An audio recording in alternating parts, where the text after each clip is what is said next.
Tarot cards. You're probably familiar with the term or the item, whether it being a joke or being physically attached to the item.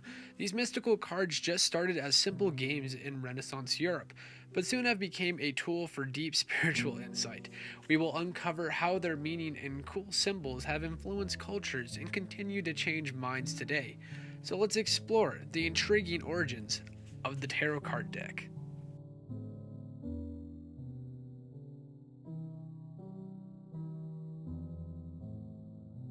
Hello, if you don't know me, I am Fortune, a horror content creator, and I talk about all kinds of horror items from video games to demons to iconic movies and more. I love to keep my videos super short and sweet and just straight to the point just because I know a lot of those videos just ramble, kind of like what I'm doing now. But I just want to say I've been doing this for quite a bit now, and I know I'm not as consistent with uploads, but I have a lot of things outside of just YouTube, and it's eventually a dream to do this, but all I can do is take small steps in the right direction. But I still see all the comments and all the likes that you do every single day on the videos, and I appreciate that very much. They mean a lot to me. But all I can say is, I hope you guys enjoy this video, and if you guys have any other ideas for videos that you guys want me to do, just leave a comment down below, and it definitely helps me to motivate me to keep my mind going 24/7 to make more consistent uploads. Well anyways, I hope you guys enjoyed today's video about the history of tarot cards and what do they mean.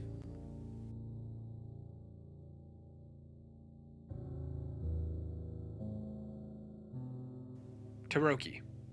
It all started back in 15th century Europe. The very first tarot cards were popped up in Italy, and it originally meant for a little card game called Tarocchi. Well, what is this game, you maybe ask? In Tarocchi, players aim to win tricks by playing high cards or trump cards, with trump cards beating all other cards like an ace in a basic 52 deck of playing cards. The game involves scoring points based on the cards won in tricks, and the player with the highest score after several rounds wins the game. Rules can vary, but the strategic use of trump cards is key to mastering Tarocchi. These decks, like the Visconti one, sorry, there's going to be also a lot of French terms in this video that I might butcher, so I'm just going to warn you now in advance. But the Visconti ones, they were super fancy and they were hand painted and made to order to rich families to flex their status. The deck would contain 78 cards, which would be 20 trumps, 15 face cards, and 39 pip cards. In tarot, trump cards, also known as the major arcana, represent significant life events and spiritual lessons. Face cards, part of the minor arcana, are part of court cards, which are kings, queens, knights, and pages. That represent people, personalities, and situations. Pip cards are also in the minor arcana, but they are numbered cards such as ace to 10 that signify everyday events and influences. This would be a started influence on the modern day tarot card deck, which would be a simple card game for kids until the 18th century, when a French man named Jean-Baptiste Alliot wrote a book linking tarot cards to divination.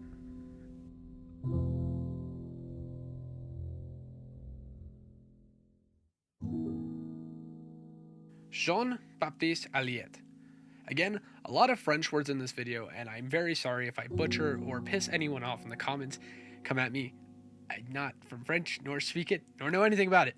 Anyways, M. Eliette, which was his pseudonym, born as Jean-Baptiste Alliot in 1738, was a French occultist and one of the first to popularize tarot and divination purposes rather than just for kids' games. He published the first definite tarot guide, right here, this long name, not even gonna try, in 1783, which detailed his interpretations of the cards and a method for reading them. Etielle's work laid the foundation for modern tarot practices, including concepts that continue to influence tarot readers today. But with John's unique spin on tarot, it definitely raised some eyebrows from religious folks worried about the energies that these cards might be channeling. And cult enthusiasts jumped on the bandwagon linking tarot with all sorts of spiritual systems such as Christian mysticism, astrology, numerology, and Hermeticism. They were all trying to uncover the mysteries of early man and reconnect with God. Looking ahead, tarot cards are still evolving and now include more modern and spiritual and psychological insights. They are super versatile, serving such as tools for personal growth, creative inspiration, and even therapy. As more people get interested in tarot, it's likely we'll start seeing them used in new different ways, incorporating the new latest technology and fresh interpretations while staying true to the traditions that Eliot kicked off. It was only a matter of time until modern society took over these cards and impacted a new wave of tarot, which would be know now. I guess that's, yeah, next part.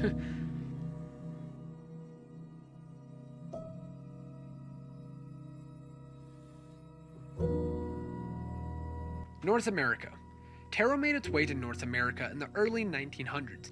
Disconnected from its Italian origins and surrounded by a mystical vibe, by 1915 all the major decks and traditions had made their way to the US.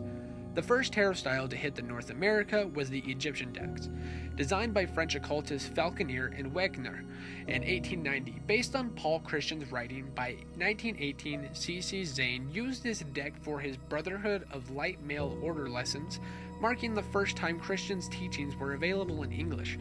Gloria Besford redrew the deck in 1936 and again in 1994, as the Sacred Desk and the Church of Light still offer Zane courses.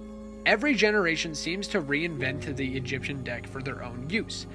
Many other decks, such as Oswin World's Tarot, the Tarot des Marseilles, Thoth Tarot, and the Hermetic Order of the Golden Dawn, and many others would be introduced into the North America, and those are just some to name a few, as there were many, but all around the same time of the late 1800s and early 1900s. As the year progressed, historians couldn't agree on when people started using tarot decks for divination, but there was definitely evidence that Europeans were using them for fortune telling in the 18th century. In America, tarot really took off in the 1970s thanks to the popular Rider-Waite tarot deck.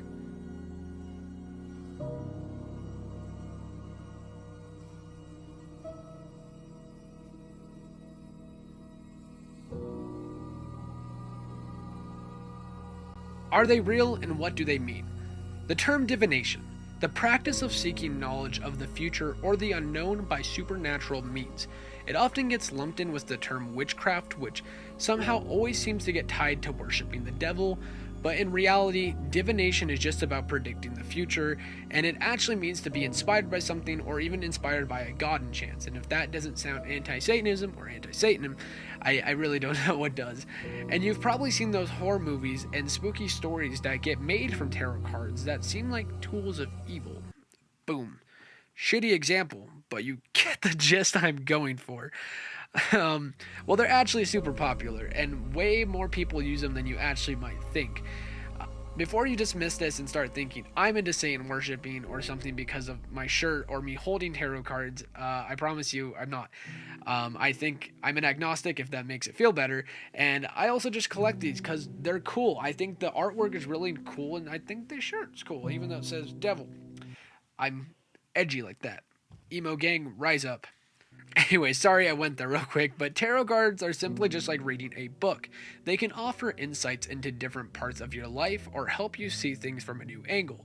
Again, they're not magic answers or miracle workers, but it's really just how you interpret them that matters. Reading tarot involves a lot of knowledge, and each card symbolizes entrusting your gut to grasp its message. Start with a question in mind, whether it's seeking advice or just exploring curiosity. Shuffle the cards, and the one that jumps out to you or the one that resonates with you, use that one and feel it as an answer. Again, their meanings to weave and together to tell a story offer answers. And again, if you're looking for something specific, don't look for that with tarot cards. And also, I want to point out, I'm not a witch, and I don't read fortunes, and I'm not a fortune teller. Haha, my name is Fortune, but I don't read fortunes. Funny, I know. But again, I'm just kind of telling you the gist of how tarot cards work, and just kind of making sure we're on the same page. I just want to share my knowledge with you guys, if that makes sense. But also stating that tarot card readings are also a hobby, and just like roller skating or playing a guitar, it is a skill that takes a lot of practice and commitment. And again, it's not everyone's cup of tea, don't get me wrong, but understanding tarot goes beyond misconceptions. And I'm here to definitely shed light on how a valuable practice can be helpful for many. But of course, not everyone sees it as this way, and for example, I'm going to show you as a case as some non-religious believers took it a little bit too far in that case.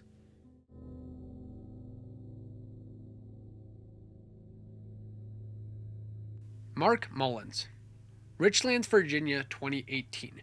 Two occult shop owners named Mark Mullins and Jerome Van Dyke. They set up their shop at Mountain Magic in July 2017. Even though the town council wasn't exactly thrilled when they saw their shop opening up, they thought they were in the clear until the cops showed up one day hassling them about using tarot cards, saying that it was against zoning laws to do fortune telling there.